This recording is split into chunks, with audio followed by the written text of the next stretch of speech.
exquisite.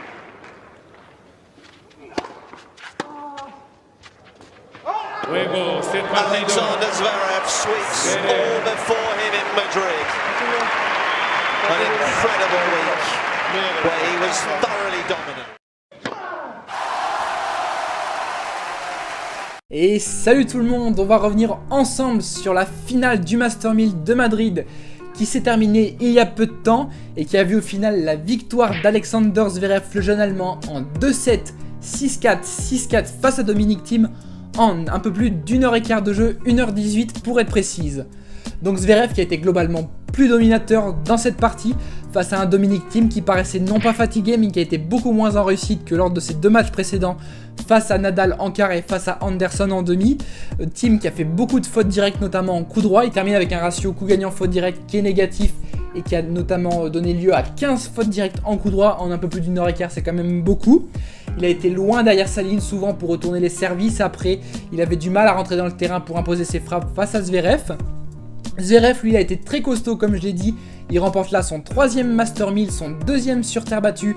Après Rome c'était l'an dernier, dans une finale 100% next gen qu'on reverra sûrement dans les années futures et pourquoi pas en finale de Grand Chelem, ce serait marrant aussi. Donc ça devient Zverev le cinquième joueur après le Big Four à gagner au moins 3 Master 1000, ce qui est costaud pour un mec de 21 ans, c'est-à-dire qu'il fait mieux que Wawrinka, Cilic ou encore Del Potro qui sont eux des vainqueurs de Grand Chelem. Donc ça montre un peu la qualité du bonhomme.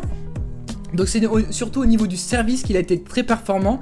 Il a gagné 81% de points derrière sa première balle dans cette partie, ce qui équivaut à peu près à avoir perdu 6 points sur son service, sur son premier service.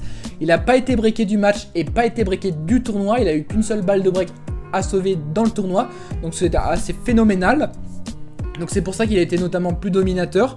On l'a vu aussi physiquement et dans son jeu tennistiquement, il a beaucoup progressé ces derniers mois. Physiquement, on voit qu'il a pris de la caisse. On voyait avant quand les matchs s'éternisaient dans les 4e, 5e sets de Grand Chelem ou que les matchs duraient en 3-7, et bah il avait tendance à baisser un peu physiquement. Là, il tient plus le coup.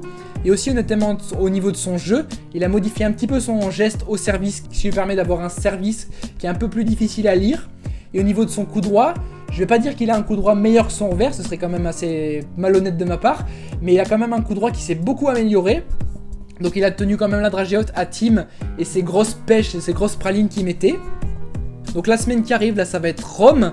Rome, on sait que Zverev lui doit défendre son titre qu'il avait acquis l'an dernier face à Djokovic. On va voir s'il arrive à enchaîner. Thiem aussi, lui il a aussi une demi-finale à défendre. On va voir s'ils vont réussir à enchaîner et à se préparer au mieux pour Roland Garros.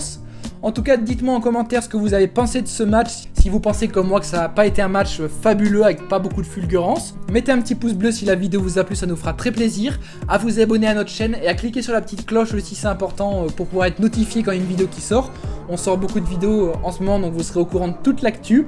À vous abonner à nos réseaux sociaux. Et moi, je vous dis à la prochaine pour une nouvelle vidéo. Allez, bye bye.